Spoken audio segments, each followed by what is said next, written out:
Hello y'all, BreNine here. Today we will be ranking the many melee weapons available to TF2's unofficial mascot, the Heavy. While all the little baby men need assorted blunt and sharp objects to beat people to death, Heavy is a man, and he needs only his fists. He has, however, accepted a few augmentations, and we are going to rank them. As usual, we'll be ranking weapons into two categories. This time they will be attacking and retreating. Let's begin. First up, the stock fists. Anything that has the same stats as counted as the stock, like frying pans, hammers, whatever. Anyways, these beauties have a base damage of 65 points and a crit damage of 195, which is enough to kill all but two classes in one shot unless they have a health boost. Like all stocks, they have no upsides or downsides, but these can perform a taunt attack. As usual, they'll go right in the middle for both categories. Next up, the Warrior Spirit. This weapon offers a 30% damage boost for a base damage of 85 points and a whopping 254 point critical damage. On top of this, it gives you 50 health every time you get a kill. Holy why would I ever use anything else? Well, for that awesome damage boost, the blood must be repaid, and the Heavy takes 30% more damage from all sources. That makes you an easy target for high damage classes like soldiers, demos, other heavies, and especially pyros. Its awesome bonuses still place it well above the stock for offense, but the additional damage taken will screw you over if you ever need to run away. Third, we have the Fists of Fire, the GRU. These something-powered gloves make you run 30% faster, i.e. the same speed as a pyro, NG sniper, or spy. Balancing this out is a devastating marked for death status, causing you to take mini crits while and shortly after using them. On top of that, they deal 25% less damage, aka 49 point base and 147 crit, and are 50% slower to put away. While they're great for reaching the action, their damage reduction, switch speed penalty, and death mark make them all but useless in a fight. The speed bonus is great for running away, but the death mark will still keep them from taking the top slot. Rounding out the Heavy's boxing career are the Killer Gloves of Boxing, or the KGB. These are among the most simple of weapon stats. When you get a kill with them, they give you 5 seconds of crits! That's 5 whole seconds of dealing 195 damage per hit. With these babies, it is easy to go on a rampage, chain kill streak, bludgeoning spree! The downside? A 20% slower swing speed, which will put you at a huge disadvantage in any melee fight against a high health class. Personally, I don't find myself that affected by it, and I use the increased time between swings to better aim my shots. That's why I'm putting this at the very top of the offense list. However, no one can deny that the slower swing speed will put you at a massive disadvantage if you run into an enemy while retreating, so they will have to go at the very bottom of the retreating list.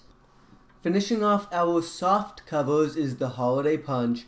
This weapon is perhaps the most fun of any heavy melee weapon, and maybe any melee period, for one reason. If you hit an enemy from behind, you crit them. If you hit another enemy wearing the same melee, you crit them. If Gaben favors you, you crit them. And when you crit them, they have to double over laughing. While they're laughing, you can easily taunt kill them with the POW! Or just beat them to death. What could possibly keep this thing from being the most OP thing since the Tough Break pre-nerf Phlogistinator? Well, while the base damage is still 65, the crit damage is a rather underwhelming 0. This weapon is going to go above the stock for offense, but below the Warrior Spirit because it is really just a gimmick. For retreating, it will go right below the stock, and let me tell you why.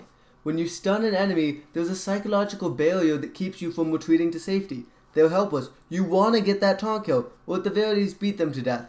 And while you're doing it, their friends show up and you die. Boom. A gift from the Bratva, the eviction notice was given to Heavy by a member of the Russian mob who escaped the gulag where he was being held when Heavy killed all the guards and burned down the prison. I made that up.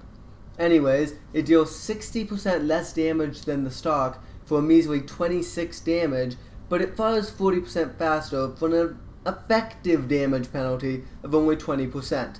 It's worth noting that the effective minus 20% doesn't apply to the pathetic 78 damage crits, since you usually only get one in a row, so the speed doesn't help you all that much there. On top of that, you do move 15% faster while using them, and gain a 3-second speed boost that seems to be about the same as the steak sandwich every time you hit someone. If anyone can find me the exact increase from the boost, please post in the comments right after you like and subscribe. I could not find it anywhere. To balance things out, you take 20% more damage while these are equipped. Overall, this weapon is a ton of fun to play with, and you can move at a ridiculous speed, but statistically speaking, it is slightly worse than the stock for attacking. While skilled players can easily make it way better, I'm still going to rank it slightly below the stock for offense.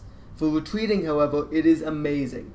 The 15% speed is invaluable, the 20% damage is much less than the GRU would cost you, and the speed on hit makes it perfect for escaping any enemies you may encounter. Just land a few quick jabs and speed off. Thus it will go above the GRU. Last of all, the Fists of Steel. These metal mitts were probably taken off of one of Greyman's robots, and are almost universally hated. But we won't be taking that into account here. No, never. Their stats are pretty simple. When you have them out, you take 40% less damage from ranged sources, but take double damage from melee weapons, and are hit with a 100% longer switch away speed. Like double.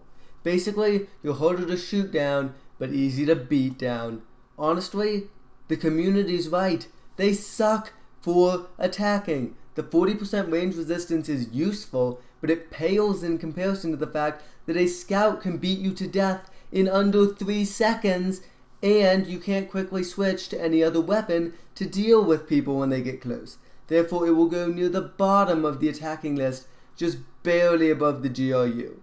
However, when you are retreating, most enemies will just shoot at you, and they will rarely try to get in close with a melee, because it's just not worth it. Thus, it will go just barely above the GRU. So, what did you think of our list? Agree, disagree? Let us know in the comments right after you like and subscribe. Vote in the poll and tell me which heavy melee is your favorite. If you enjoyed this video, you should check out some of our others. Click the image above to watch us rank the demo's many primaries. BreNine, out.